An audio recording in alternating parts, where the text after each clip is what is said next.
Hi, and welcome to the Root To CISO Byte-Size podcast.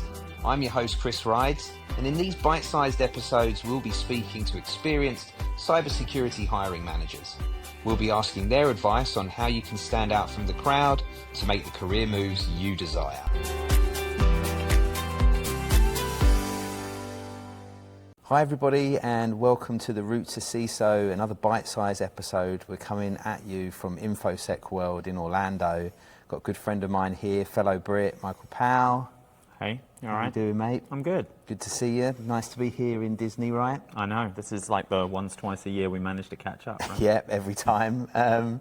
So it's right here, Disney's Coronado Resort. I think this might be the last year here, apparently. I've heard rumours it's moving. Yeah, so there we go. So always a good excuse to pop out and go to the parks and maybe have a beverage or two at Disney Springs, like we may or may not have done last night. Yep. Today's Sunday, and it's the CISO Summit. And so, Michael, do you want to share a bit with my amazing audience about what you're doing currently and a little bit about your background? Yeah, sure. So I'm currently working for a managed service provider in New York. It's a path I chose on purpose because I really love working with small, medium business. Mm-hmm. A lot of my background's working for a large company out of UK, so I worked for British Telecom, which I think I can say. You can. And so I worked for them for a decade, solving a number of cybersecurity challenges, got to work with law enforcement agencies and stuff, which was a lot of fun. Decided to break from that and, like you, move out to the US, try something new.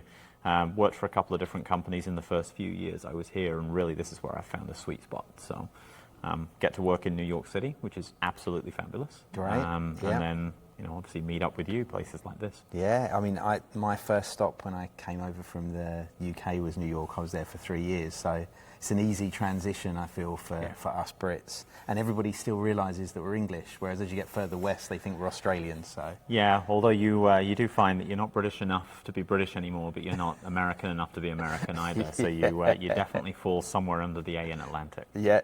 Every time I go back, my friends are like, "You sound like a Yank," and I'm pretty sure I don't, but I don't know. I guess I'll look at the comments and see what people say, right? People will be saying you absolutely do. Yeah. Good stuff. Well, look, how's things at the moment? I mean, on the bite-size episodes, we're mostly talking about the market, recruitment, AI, all of the stuff that's going on at the moment. Yep. What sort of things are you seeing? Yeah, I mean, they're the three big challenges right now. The business is looking to adopt AI. It's already begun adopting AI. In some ways, you can't avoid it, right? There's already shadow AI, I think we're calling it now, instead of shadow IT. And so, people are using note takers. They're using a lot of the summarizing technology that exists.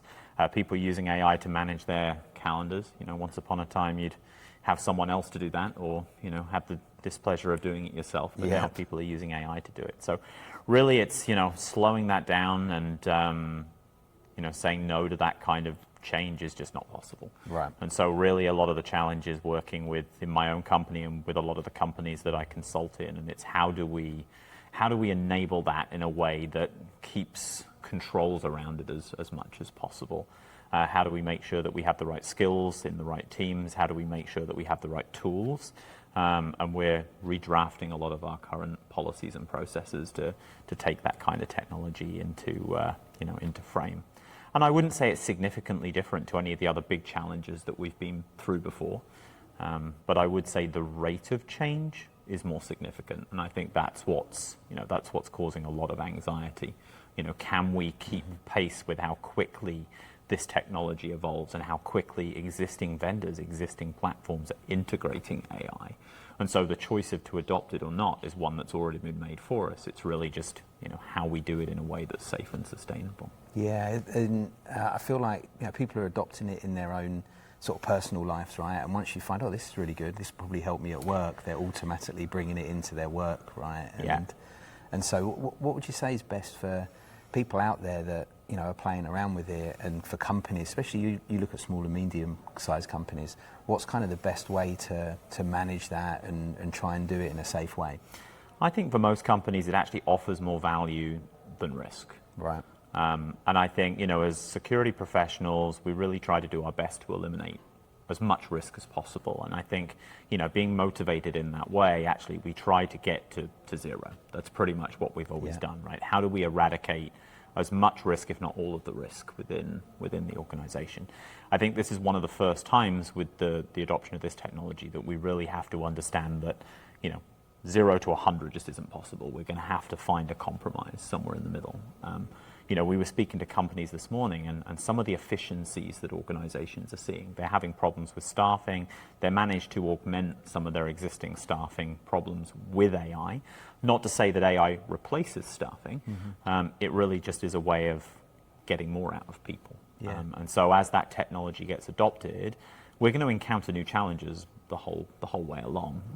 But it's doing our best to foresee the ones that we can, mitigate them, and as and when things come along, the security team will respond. That's what we do.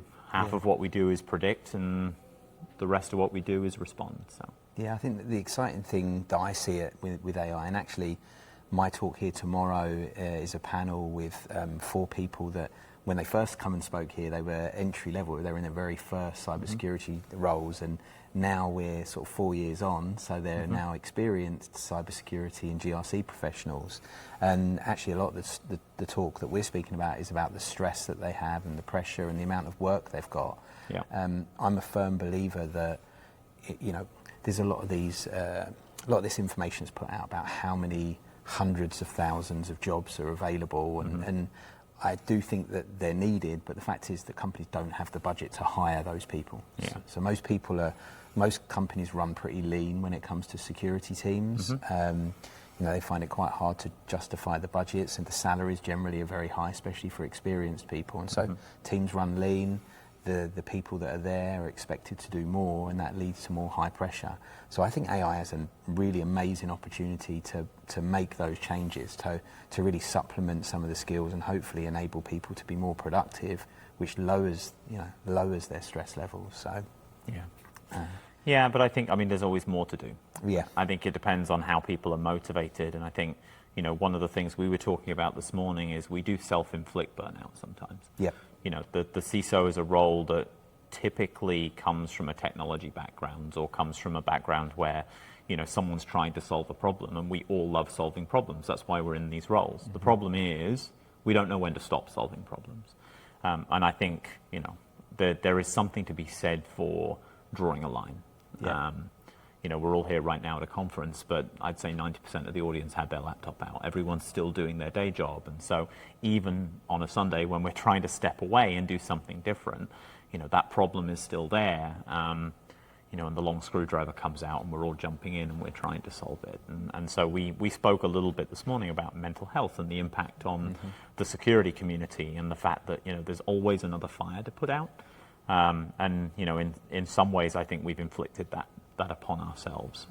And we need to think about how we better structure our organizations, how we have the right tools, how we augment the staff with AI, and how we put that together to make sure that, this can't be a forever problem. This burnout, this sort of end of a decade kind of burnout that's happening within this community needs to be resolved one way or another. Otherwise, you'll probably find when you're trying to recruit people into these positions, there are a lot of people now that just don't want them because they see what it has done to individuals, and they want to be able to prioritize family. They want to be able to, actually have a life outside of work as well. And so if we don't resolve these kinds of problems soon, we're actually going to, I think, have a significant shortage of people that want to step up more into the senior roles in security. Yeah. If I think about some of the candidates we're working with and some of their reasoning behind moving, see a lot of that, and actually the pool of return to office that lots of companies are trying to do, because I get it, there's an element of some people are better working from home than others, right? And you only need one bad egg in a team that basically takes advantage of working from home, isn't productive, to sort of push that feeling about the whole team, and all of a sudden people are then, right, we want them back in the office, and back in the office, maybe for some people, maybe good for their mental health if they tend to take on too lot and not enable themselves to put down their barriers as to the starts of the days and the ends of the day. But I think for a lot of people, people like me that, I enjoy going and dropping my daughter off to school, I enjoy scheduling some sort of healthy workout or going to the gym as part of my day and still manage to get my work done. And that might mean working slightly different hours. Today I've been putting in a few hours. Yesterday I put in a few hours. But I think having that flexibility is right for some people that can work from home. So yeah, I think the return to office is going to be a difficult challenge. Are any of your clients sort of pulling that? I don't know how it's impacting those small to medium businesses. We have clients in a number of sectors. I would say the manufacturing clients, absolutely. You know, it's key to them that they have people within the organization because of the way that their internal policies and processes work. I think it's really important that they have people in the office. Yeah. Other companies, it really depends. I think, you know, some are happy to have people still work fully remote. We as an organization are still fully remote. That's how we decide, or that's how we choose to do business. Others are taking more of that hybrid approach where they're doing, you know, 3 days a week in the office and 2 days a week away from the office. And I'm not sure how that's going to change, but what I would say is, you know, when you expect a response team to be available 24/7, right? I mean, I'll sometimes get a call from a client at 9 o'clock at night. Sometimes it's 6 o'clock in the morning. I can see people saying, well, if you want me to come back to the office, I'm going to constrain my working hours to be while I'm in the office. Right. I can see people saying, if you don't want me to work from home, I won't work from home. Right. And I think that's how, you know, that's how people potentially could, you know, put their foot down.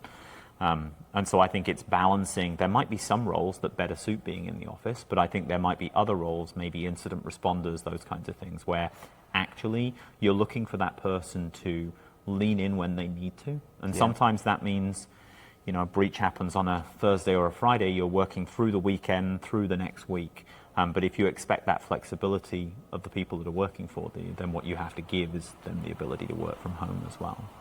Yeah, no, I 100% agree with you. As somebody that I quite like the hybrid approach, my company is completely remote. You know, I would love to build an office and be in there 2 or 3 days a week and then work from home the rest of the time. That's probably when I've most enjoyed having my business, is when going in and seeing those people. It doesn't work, and to have the best staff, you have to have that flexible approach and do things that aren't necessarily right for you, but right for the whole business. Yeah. So I appreciate your thoughts, and just a little bite-sized episode, but actually Michael's going to be back. We're going to get him on season 3 of Root to CISO. We'll get him talking about his career and all the really exciting things he's done, which I know there's some very interesting stuff. I don't know how much you'll be able to tell us. But I could tell you, but I'd have to kill you. Yeah, they call him Powell, Michael Powell. I wish. Yeah. Good stuff. Thank you, everybody, for joining us, and keep an eye out for the next episode. Goodbye from InfoSec World. I'm going to see if I can grab a few more CISOs today and see if we can record a few more bits. Thank you, Michael. Sounds good. Thanks. Thank you for listening to the Root to CISO Byte-Size podcast. I hope you enjoyed this episode. Make sure you keep an eye out for season 3 of the full Root to CISO podcast.